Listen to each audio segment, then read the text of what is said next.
El proyecto Monitoreo Social del PAFEC de la Facultad de Agronomía de la Universidad de San Carlos de Guatemala le invita al debate nacional virtual participativo sobre los resultados del monitoreo social de la política de desarrollo integral, la política de la seguridad alimentaria y nutricional, el programa de agricultura familiar para el fortalecimiento de la economía campesina y la estrategia nacional para la prevención de la desnutrición crónica en Guatemala.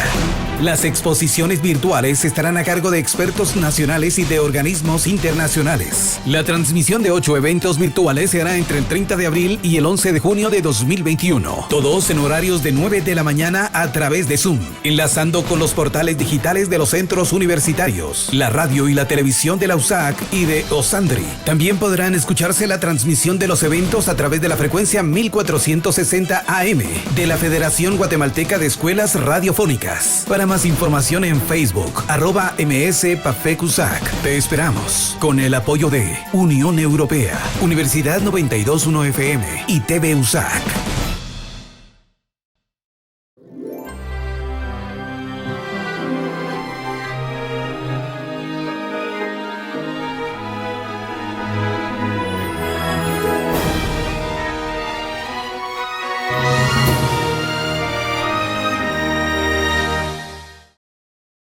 Coronavirus, la pandemia. ¿Cuáles son los síntomas? ¿Cómo se transmite? ¿Qué puedo hacer para protegerme y prevenir la propagación de la enfermedad? Nuevo padecimiento que ha encendido las alarmas de los sistemas de salud. Coronavirus, la pandemia.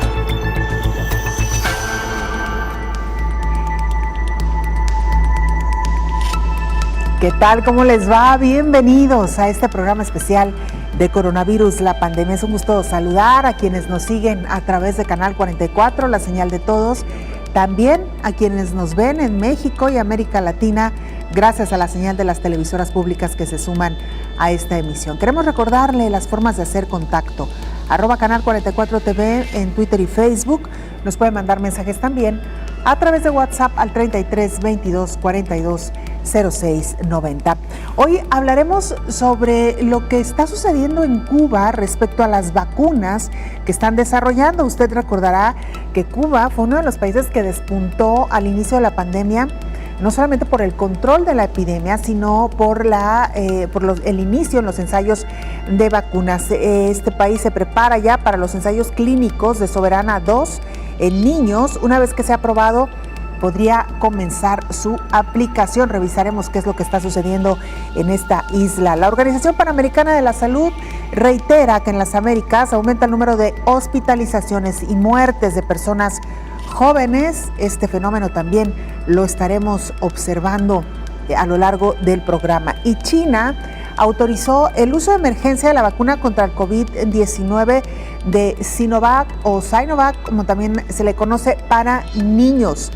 El gobierno de Israel informó que entre diciembre de 2020 y mayo de este segundo año de pandemia se notificaron 275 casos de miocarditis. En 148 se produjo en el momento de la vacunación anti-COVID. Todo esto y mucho más a lo largo de la siguiente hora. Vamos con nuestra compañera Isaura López Villalobos, precisamente para que nos cuente sobre estas vacunas anti-COVID, algunas de ellas en etapas clínicas, otras ya preparándose para ser suministradas a la población más joven.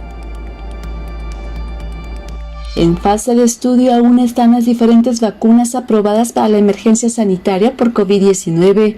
Las reacciones y afectaciones que llegan a producir son analizadas con detenimiento por los especialistas a fin de mejorar la fórmula.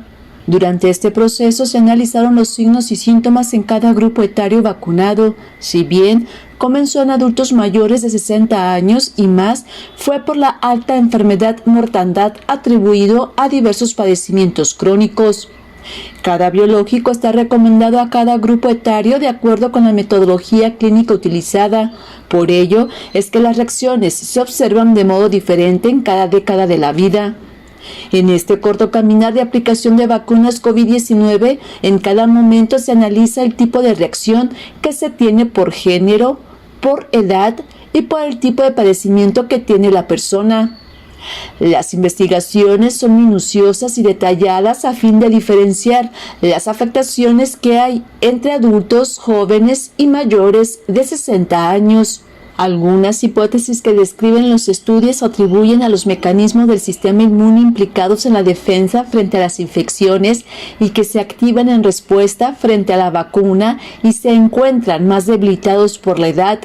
En cambio, con los adultos jóvenes, aunque no hay resultados específicos preliminares, podría ser que las reacciones son más fuertes debido a que llegan con un sistema inmune más débil, ya que podría ser a que tienen un alto consumo en diversas sustancias y a las modificaciones en su entorno de vida.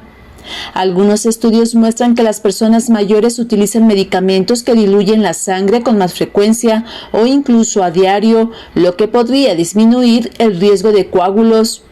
Las investigaciones también sugieren que los sistemas inmunitarios de las personas mayores muestran un descenso progresivo de la función inmunitaria con el aumento de la edad, lo que significa que los jóvenes muestran reacciones inmunitarias más fuertes que las personas mayores y las mujeres incluso más fuertes que los hombres.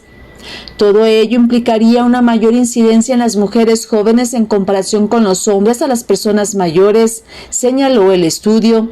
En el renglón de control de la pandemia COVID-19, la vacuna frente al virus SARS-CoV-2 surge principalmente para prevenir hospitalizaciones, ingresos en unidades de cuidados intensivos y mortandad. La vacuna COVID-19 sigue en una etapa de investigación directa. La meta es evitar que surjan reacciones severas en los diferentes grupos etarios. Informó Isaura López Villalobos. Vamos con nuestra compañera Cristina Gallego para que nos presente el informe más reciente de la Organización Mundial de la Salud. Cristina, te saludamos. Adelante con la información.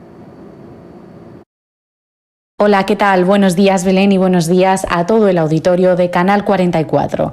Los casos globales confirmados de COVID-19 en el planeta ya superan los 173 millones desde que comenzó la pandemia y las muertes alcanzan las 3.700.000, aunque los contagios y fallecimientos mundiales van en descenso según los datos de la Organización Mundial de la Salud. Los expertos de la organización han subrayado el caso de Chile, donde una gran parte de la población está inmunizada, pero los casos y muertes tardan en remitir, para recordar que la vacunación contra la COVID-19 es solo una parte de la solución y no reemplaza otras medidas para reducir la transmisión del coronavirus. La OMS ha recordado que llevará tiempo que las vacunas tengan el impacto que todos esperamos. Primero, reducir la morbilidad y la mortalidad y luego tener un impacto en rebajar la transmisión.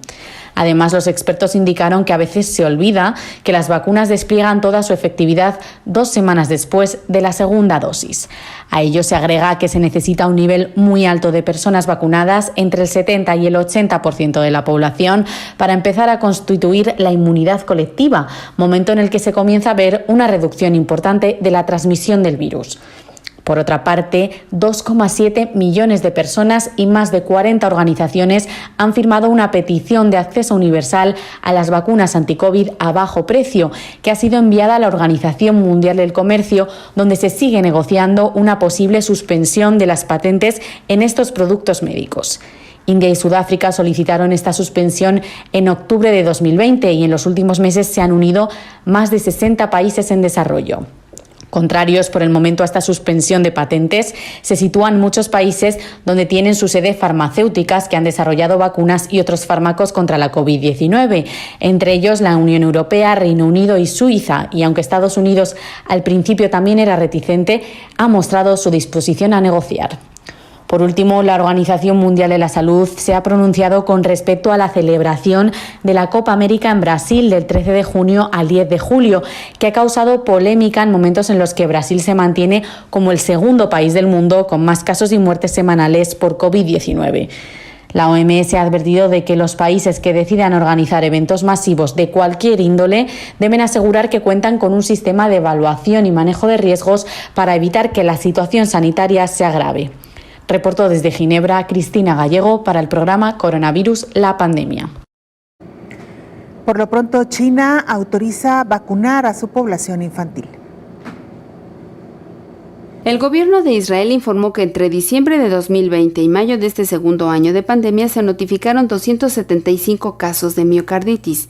De esta cifra, 148 se produjeron en el momento de la vacunación anti-COVID. Los detalles de estos casos son los siguientes. 27 casos fueron reportados alrededor del momento de la primera dosis. 5.4 millones de personas recibieron la dosis. 11 personas vacunadas reportaron enfermedades preexistentes.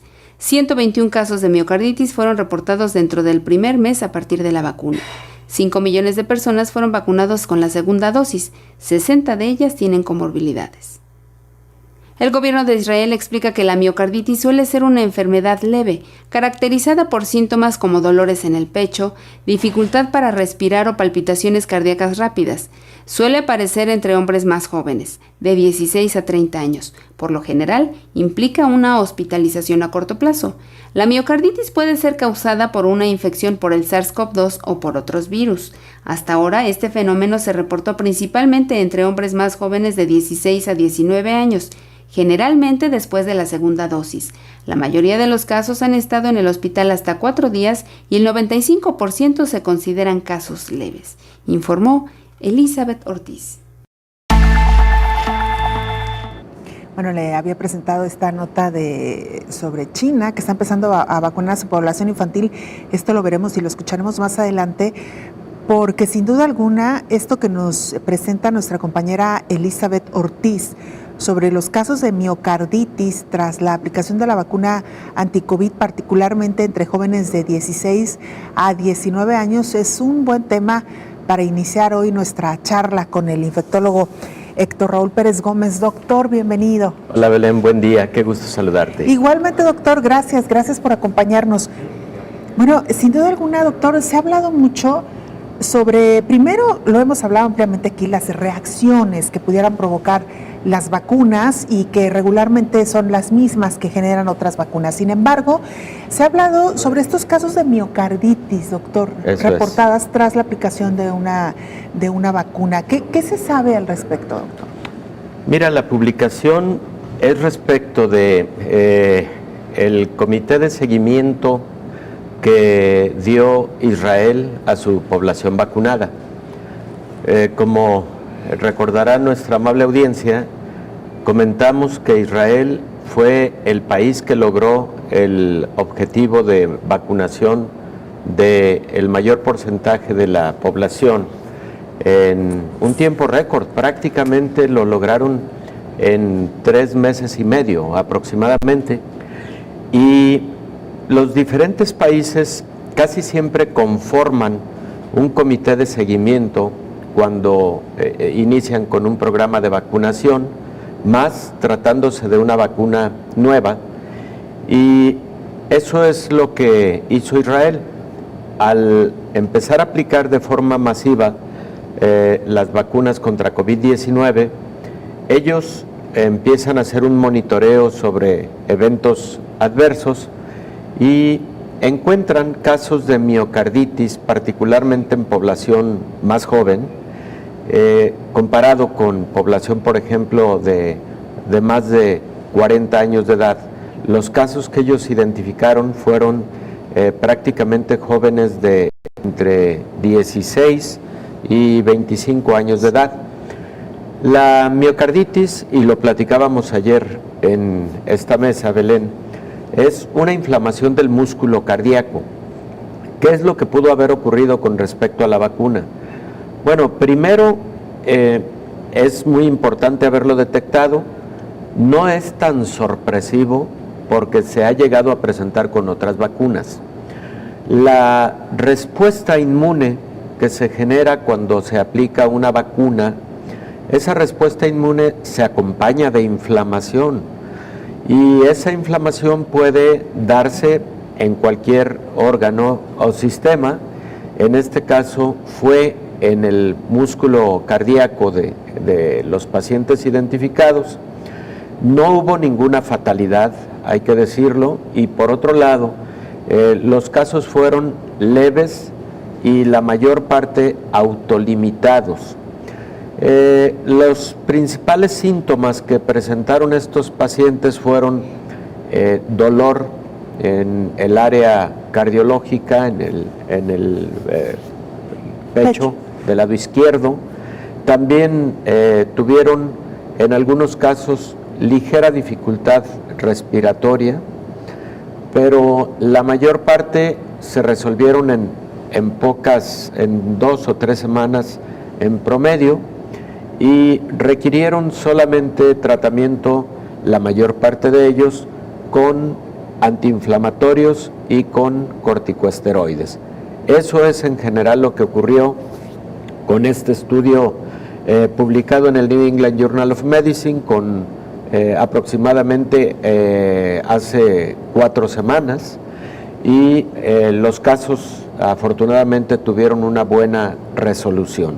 Ahora, en estos momentos se tienen comités de monitoreo de las vacunas en todo el mundo, y por ejemplo el 5 de abril acaba de aparecer publicado el monitoreo en los Estados Unidos con 2 vacunas, la vacuna de Pfizer y la vacuna de Moderna, con varios millones de personas vacunadas, en donde se evalúa lo que se conoce como reactogenicidad de la vacuna, es decir, la frecuencia de eventos adversos, tanto leves como eventos adversos graves, sobre todo anafilaxia, en los que ellos analizan prácticamente todos los estados de la Unión Americana.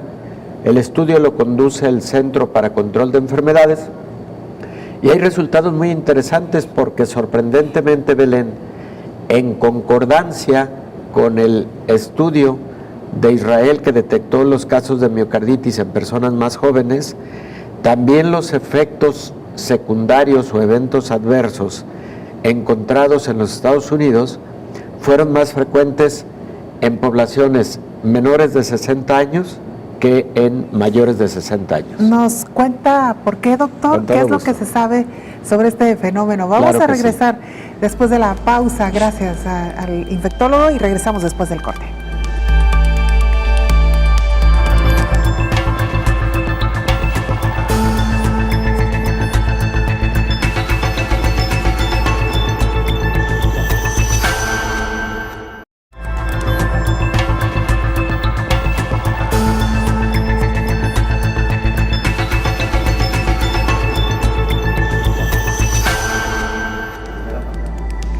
Estamos de regreso en este programa especial de Coronavirus, la pandemia. Les recordamos las formas de hacer contacto, @Canal 44 TV en Twitter y Facebook. Nos pueden mandar mensajes también a través de WhatsApp al 33 22 42 06 90.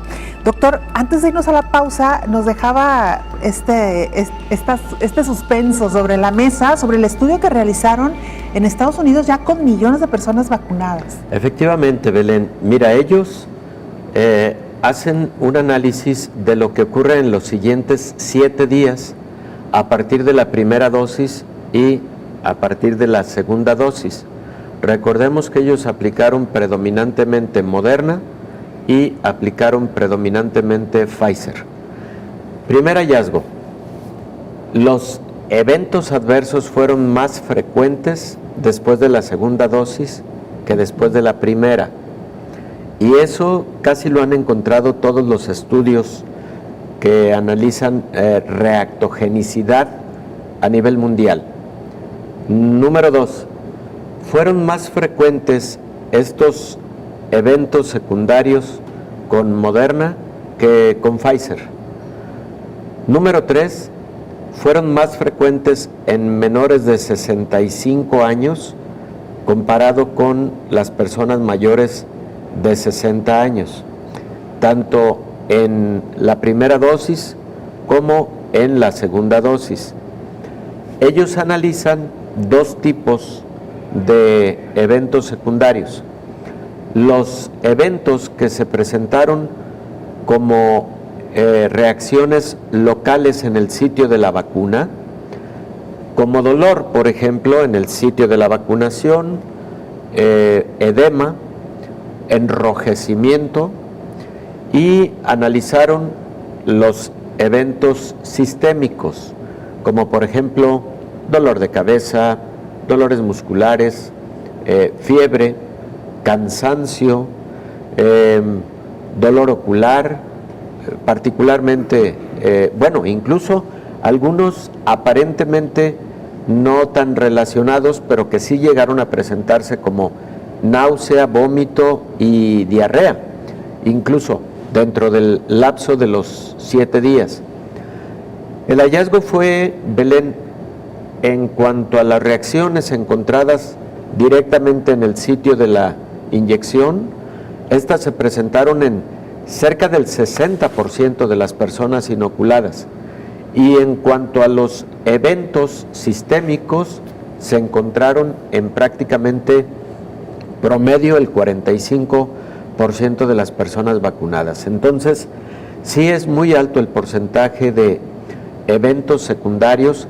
Afortunadamente, todos estos son considerados como eventos secundarios leves.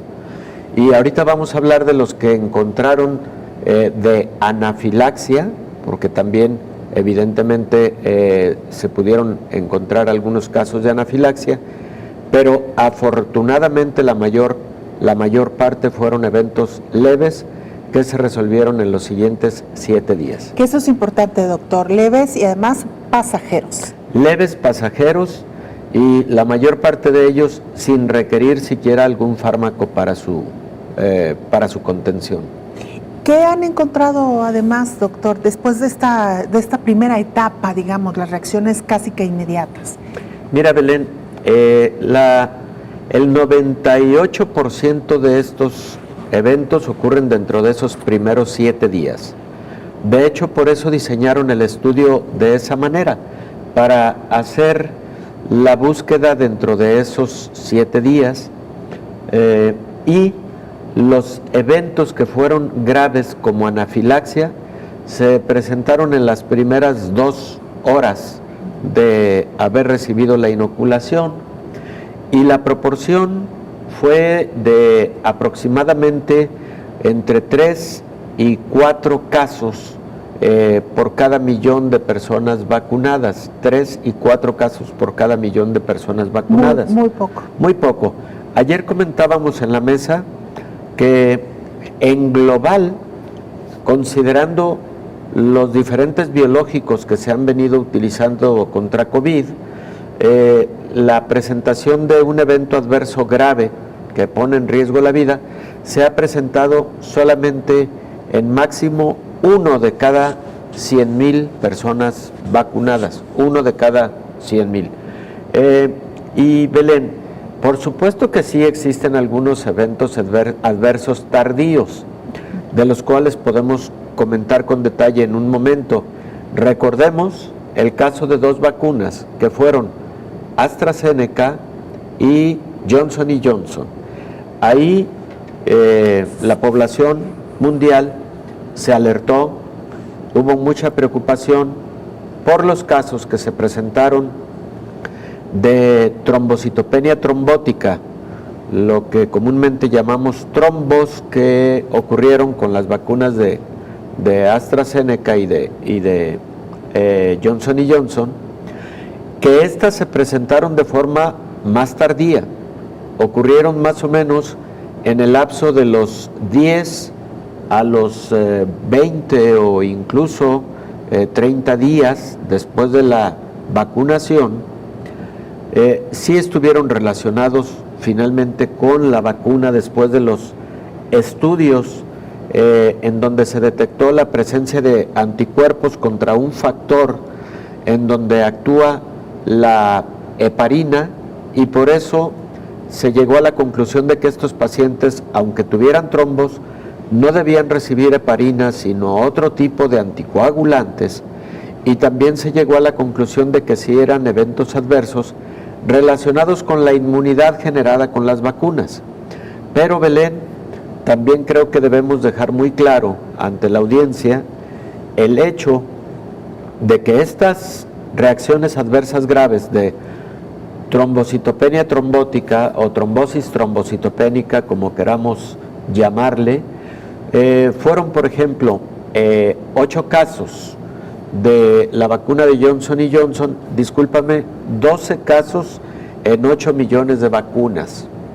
Y en el caso de Pfizer fueron 21 casos, si mal no recuerdo, no, AstraZeneca, perdón. Johnson, 8 casos, 8 millones de personas vacunadas. AstraZeneca, 21 casos en aproximadamente ya 70 millones de personas vacunadas. Esa fue la proporción, una proporción verdaderamente baja, y aunque sí se consideraron relacionados con la vacuna, es un evento verdaderamente raro, poco probable, que indudablemente carga la balanza del beneficio sobre el perjuicio que pudieran generar estas vacunas. Ahora sabemos y tenemos identificado algunos exámenes de laboratorio que se pueden realizar de manera temprana para identificar si alguna persona está teniendo síntomas sugestivos de esta trombosis trombocitopénica para actuar de manera oportuna. La mayor parte de esas trombosis ocurrieron en venas y en senos venosos del sistema nervioso central. Son personas que tuvieron trastornos de la conciencia, convulsiones y llegaron a estado de coma neurológico, de origen neurológico, por la trombosis en esas venas importantes y senos venosos del sistema nervioso central. Y bueno, creo que un último punto que cabe destacar es que la mayor parte fueron jóvenes y mujeres, la gran mayoría. De hecho, con respecto a la vacuna de Johnson & Johnson, todas fueron mujeres. Doctor, regresando de la pausa, vamos a hablar le queremos preguntar por qué se está detectando mayor reacción a las vacunas en la población joven. Y algo que nos han preguntado con insistencia a través de nuestros canales de comunicación, doctor, es si las vacunas pudieran despertar alguna enfermedad o alguna condición ya preexistente en un paciente, o si pudieran generar alguna enfermedad. Esto nos han preguntado mucho, doctor. Claro. Con esto regresamos después de la pausa.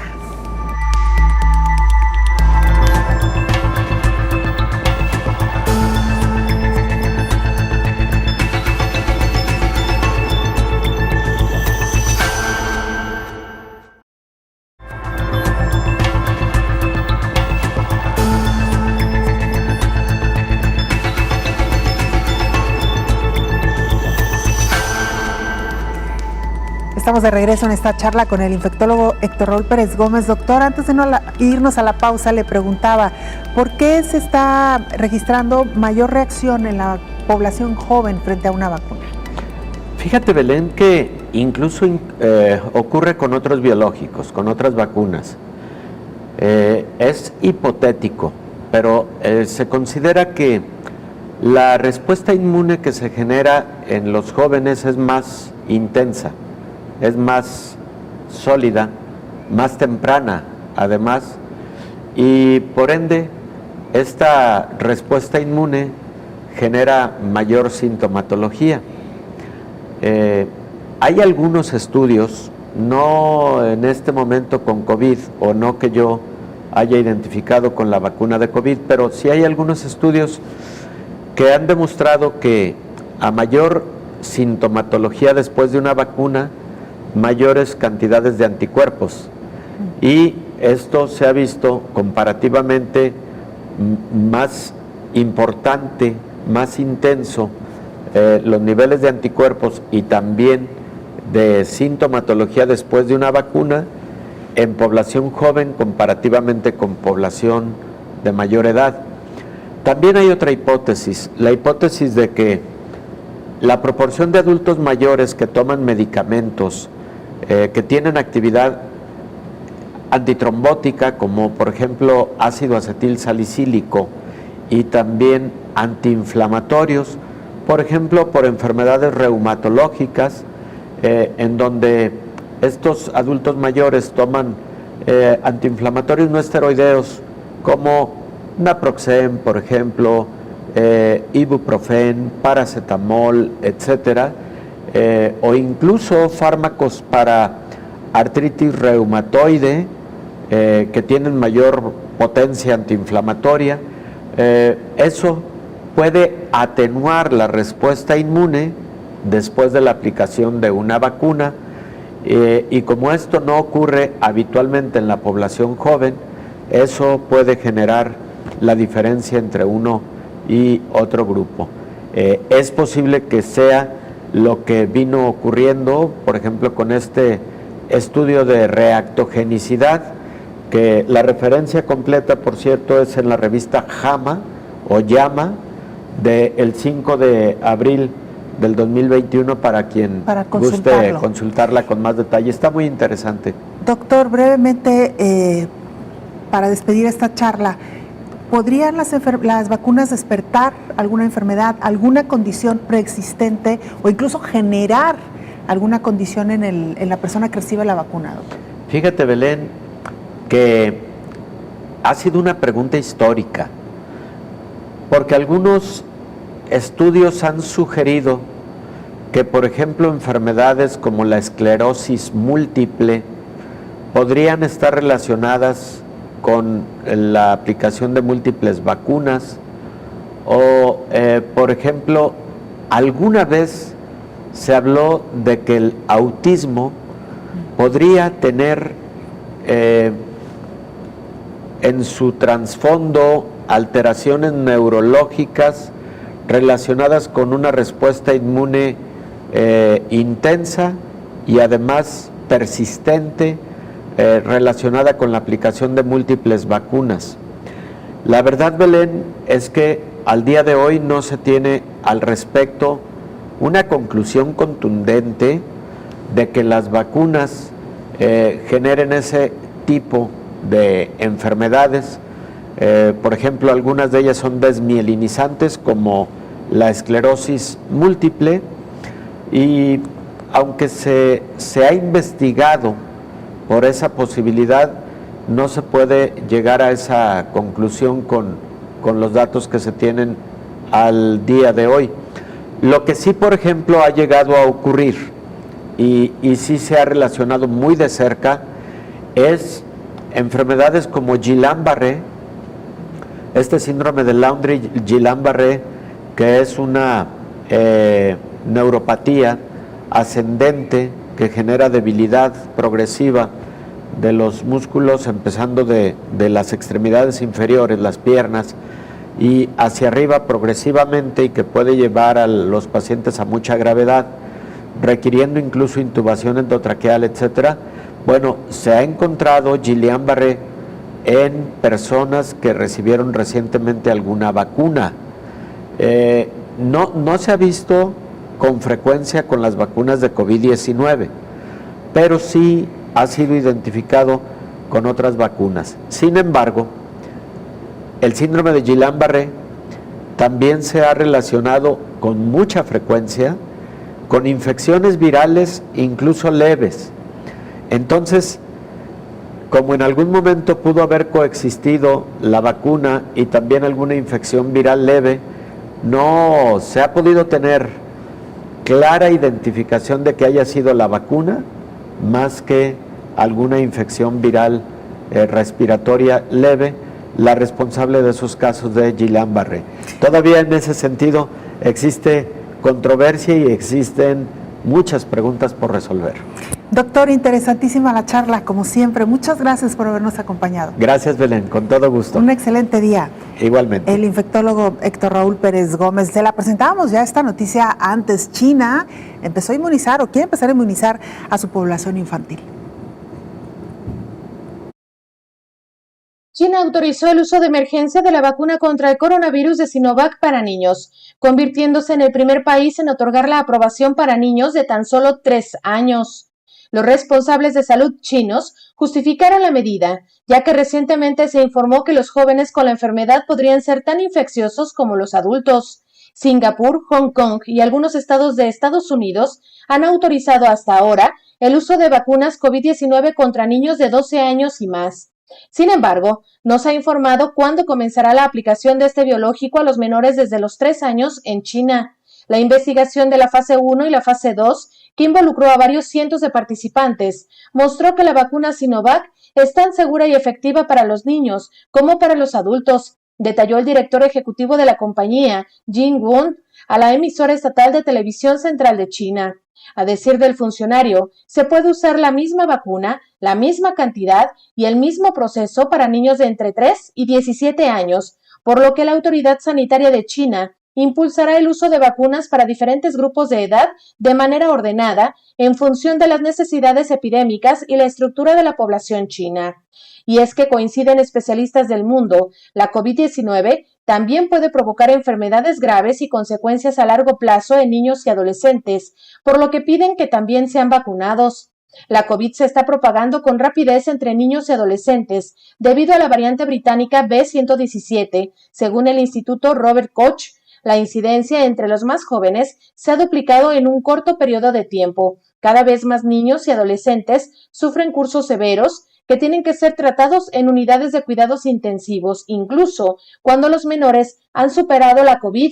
Es posible que se presenten enfermedades tardías o consecuencias a largo plazo, informó Rocío López Fonseca.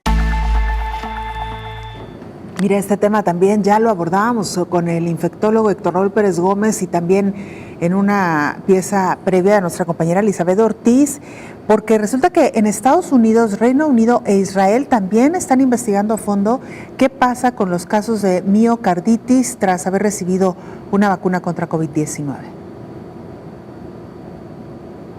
Desde el 26 de mayo, el subcomité del Grupo Asesor sobre la Seguridad de las Vacunas de la Organización Mundial de la Salud está revisando informes de una pequeña cantidad de casos de miocarditis notificados en personas vacunadas con los biológicos de ARN mensajero de COVID-19. Este grupo de investigadores informó que en la mayoría de los casos, las personas se han recuperado, por lo que se está solicitando información adicional para evaluar la relación que existe con las vacunas anti-COVID. El 17 de mayo, el Grupo de Trabajo Técnico de Seguridad de Vacunas del Comité Asesor de Prácticas de Inmunización de Estados Unidos concluyó que hay pocos informes de miocarditis hasta la fecha y que estos casos parecen ocurrir predominantemente en adolescentes y adultos jóvenes. Es más común que se presenten en hombres que en mujeres, tras la segunda dosis y por lo general 4 días después de recibir el biológico. La mayoría parecen ser casos leves. El subcomité que reporta los hallazgos a la OMS informó que hasta el momento se trata de informes espontáneos, por ello se necesitan estudios más rigurosos. Estados Unidos, Reino Unido e Israel están haciendo el análisis al respecto. La Brighton Collaboration, comunidad que tiene como objetivo promover y mejorar la seguridad de las vacunas, desarrolló un borrador de la definición de caso de miocarditis, informó Elizabeth Ortiz. Preocupa, por cierto, en Estados Unidos el número de adolescentes hospitalizados por COVID-19. Los Centros para la Prevención y el Control de Enfermedades en Estados Unidos reportaron un aumento en la hospitalización de adolescentes. En el mes previo a las recomendaciones de las vacunas Pfizer COVID-19 para adolescentes y adolescentes mayores de 12 años, los CDC observaron datos preocupantes sobre las hospitalizaciones de adolescentes con COVID-19.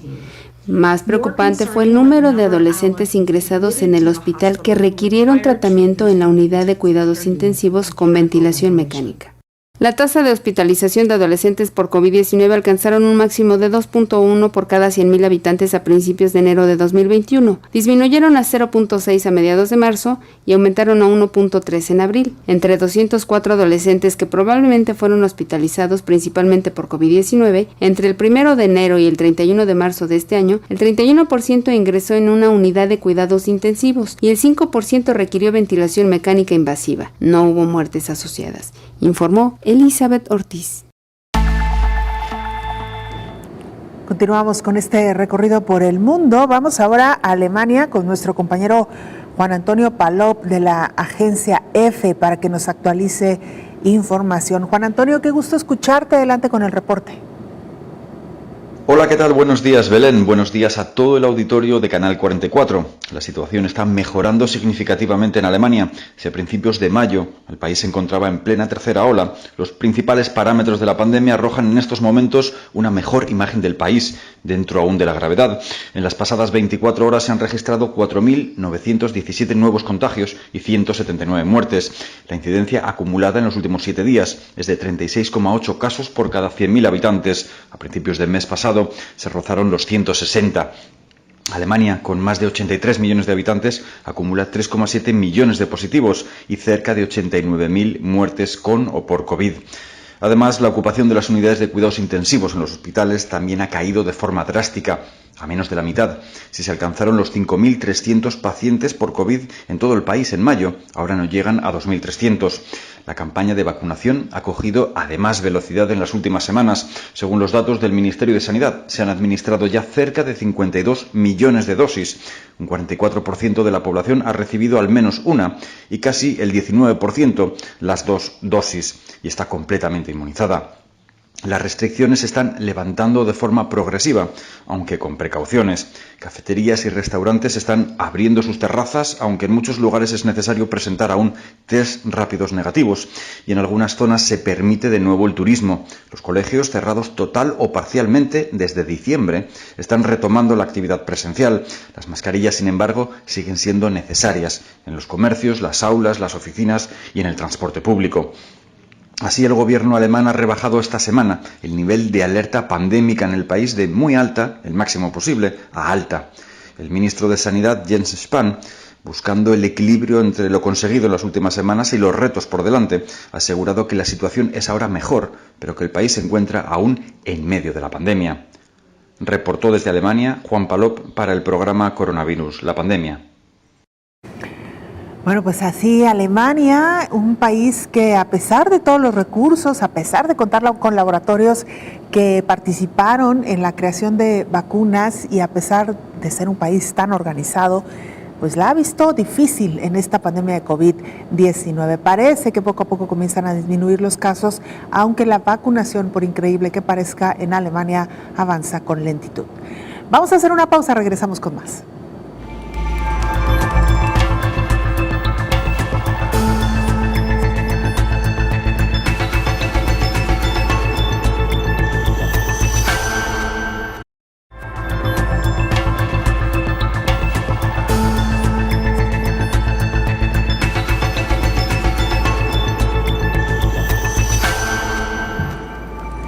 La Organización Panamericana de la Salud advierte sobre el incremento de hospitalizaciones y muertes en el continente americano. Advirtió la Organización Panamericana de la Salud que a medida que se acelera la pandemia de COVID-19 en las Américas, aumenta el número de hospitalizaciones y muertes de personas jóvenes. ¿Pero por qué está sucediendo este fenómeno? Según el organismo internacional, entre diciembre de 2020 y marzo de 2021, las tasas de mortalidad entre menores de 39 años en Brasil se duplicaron, se cuadriplicaron para las personas de entre 40 y 50 años y se triplicaron para aquellos de entre 50 y 60 años. En Chile, por ejemplo, los índices de hospitalización de menores de 39 años aumentaron en más de 70% en los últimos meses, mientras que en algunas zonas de Estados Unidos hay más personas de entre 20 y 30 años hospitalizadas por COVID-19 que personas de 70. La directora de la OPS, Carissa Etienne, explicó que durante gran parte de la pandemia, los hospitales estaban llenos de adultos mayores con COVID-19, muchos de los cuales tenían condiciones preexistentes que los hacían más susceptibles a formas graves de la enfermedad, pero ahora se observan las unidades de cuidados intensivos de la región llenas no solo de pacientes de edad avanzada, sino también de gente más joven. Una de las razones que explica por qué hay más jóvenes afectados en esta última ola tiene que ver sobre todo por la aceleración de la pandemia, que ha provocado un aumento en el número de casos en general y por lo tanto un aumento en el número de jóvenes, sobre todo en la región de las Américas. Pero además, la población joven es la que está actualmente más expuesta al virus y por lo general no ha sido vacunada, en comparación con la población de mayor edad que ya están recibiendo en algunos países alguna dosis de la vacuna anti-COVID, informó Rocío López Fonseca. Y mire, desde el 26 de mayo, el subcomité del Grupo Asesor sobre la Seguridad de las Vacunas de la Organización Mundial de la Salud revisa un informe de una pequeña cantidad de casos de miocarditis notificados en personas vacunadas con los biológicos de ARN mensajero de COVID-19. Este grupo de investigadores informó que en la mayoría de los casos denunciados, las personas se han recuperado. Sin embargo, pidió más datos para evaluar la relación que existe con las vacunas anti-COVID. El 17 de mayo, el Grupo de Trabajo Técnico de Seguridad de Vacunas del Comité Asesor de Prácticas de Inmunización de Estados Unidos concluyó que hay pocos informes de miocarditis hasta la fecha y que estos casos parecen ocurrir predominantemente en adolescentes y adultos jóvenes. Es más común que se presenten en hombres que en mujeres tras la segunda dosis y por lo general 4 días después de recibir el biológico. La mayoría parecen ser casos leves. El subcomité que reporta los hallazgos de la OMC informó que hasta el momento se trata de informes espontáneos, por ello se necesitan estudios más rigurosos. Estados Unidos, Reino Unido e Israel están haciendo un análisis al respecto. Hay también una comunidad que tiene como objetivo promover y mejorar la seguridad de las vacunas, que está desarrollando un borrador de la definición de casos de miocarditis.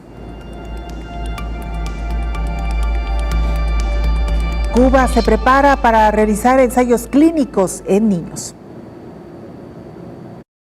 Cuba se prepara para los ensayos clínicos de Soberana 02 en niños, una vez que sea aprobada, para comenzar en La Habana, con una muestra de 350 adolescentes y niños entre 3 y 18 años de edad, informó la directora de investigaciones del Instituto Finlay de Vacunas, Dagmar García Rivera. También se iniciará el estudio de la otra vacuna cubana, Abdala, en la población pediátrica. La directora de Investigaciones Clínicas del Centro de Ingeniería Genética y Biotecnología, Verena Mucio González, aseguró que la planificación se encuentra en una etapa avanzada y se pretende el diseño del esquema utilizado internacionalmente en este grupo de edad. Por otra parte, sobre los resultados hasta ahora recopilados en los ensayos clínicos de Soberana 02, la directora de Investigaciones del Instituto dijo que lo esencial es demostrar la seguridad del inyectable y detalló que en el caso de la fase 2 del ensayo clínico no se reportaron eventos adversos graves. También se informó que con el biológico Soberana Plus, enfocado en los convalecientes de COVID-19, se han realizado 2 ensayos clínicos y hasta ahora apenas en un 20% de voluntarios reporta algún evento adverso, pero no de relevancia, informó Rocío López Fonseca. Vamos a África, ahí se encuentra nuestro compañero Pedro Alonso, corresponsal de la agencia EFE. Pedro, escuchamos tu información, adelante con el reporte. Hola, ¿qué tal? Buenos días, Belén, buenos días a todo el auditorio de Canal 44. La Organización Mundial de la Salud, la OMS, ha advertido esta semana de la amenaza de una tercera ola de COVID-19 en África, donde algunos países como Kenia o Sudáfrica ya están inmersos en ella.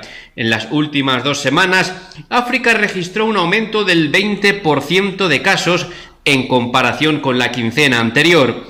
Así, la pandemia presenta una tendencia ascendente en 14 países y solo en la última semana 8 países experimentaron un ascenso de más del 30% en los contagios.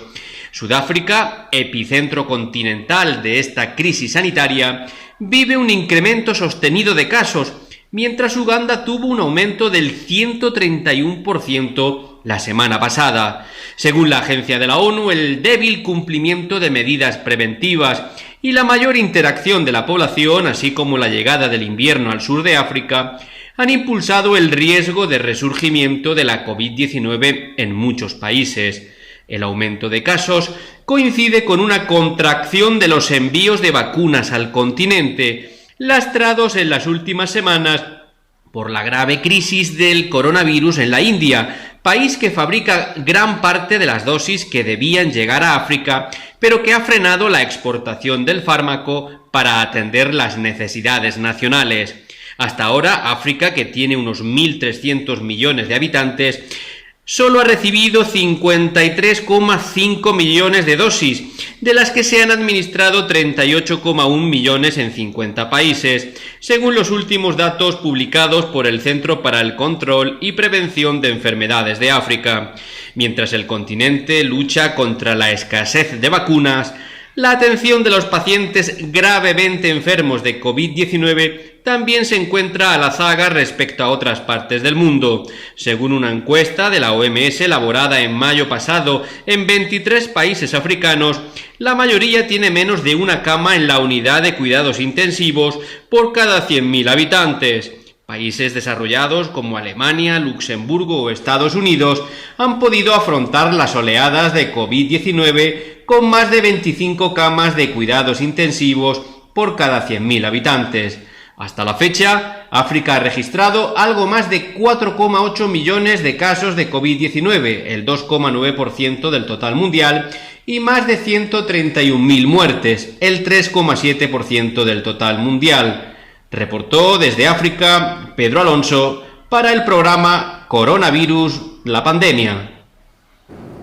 Muchas gracias, Pedro, por esta información muy completo y sobre todo actualizándonos sobre lo que está ocurriendo hoy por hoy en África. Y mire, ahí lamentablemente un fracaso de una vacuna rusa en Eslovaquia. Escuchemos. Mal comienzo de la vacunación con Sputnik V en Eslovaquia. En Bratislava, tan solo 60 personas de entre 18 y 60 años recibieron la vacuna rusa el primer día. Es el segundo país de la Unión Europea, tras Hungría, que utiliza la vacuna rusa, que hasta ahora no ha sido aprobada ni por la Agencia Europea del Medicamento ni por la Organización Mundial de la Salud. Hasta ahora no ha habido mucho entusiasmo. La semana pasada, en toda Eslovaquia, 5.200 personas se inscribieron para inmunizarse con la vacuna rusa. Soy de Bratislava, pero tengo muchos amigos en Serbia que ya recibieron la vacuna rusa y todos están bien. Por eso también quiero la Sputnik. So I want Sputnik. El organismo regulador de medicamentos de Eslovaquia se ha negado a recomendar el uso de la vacuna. El gobierno ha enviado algunas dosis a Hungría para realizar pruebas adicionales. Según el Ministerio de Sanidad eslovaco, los lotes superaron las pruebas. Sin embargo, la viceprimera ministra eslovaca se opone al uso de la Sputnik V. Queríamos que los ciudadanos de Eslovaquia se vacunaran solo con vacunas autorizadas por la Agencia Europea del Medicamento por cuestiones de seguridad y eficacia de la vacuna.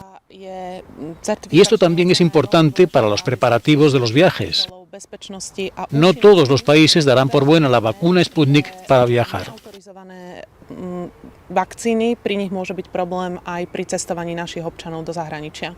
A pesar del malestar en el gobierno de coalición cuatripartito eslovaco, hay dos razones principales para utilizar las dosis de Sputnik que se entregaron en marzo.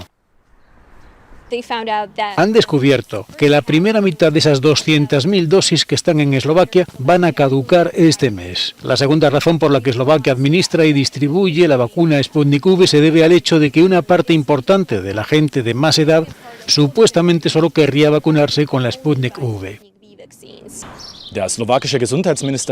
El gobierno eslovaco espera que unas 80.000 personas se vacunen con Sputnik V. El tiempo dirá si se apuntan suficientes personas en las próximas semanas antes de que se alcance la fecha de caducidad de los lotes de Sputnik en Eslovaquia.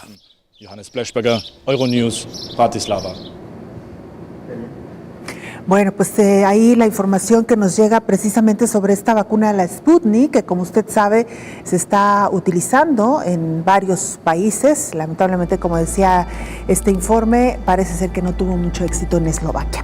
Nos vamos, muchas gracias por habernos acompañado. Le invitamos para que nos sintonice en la siguiente emisión de Coronavirus, la pandemia. Hasta entonces.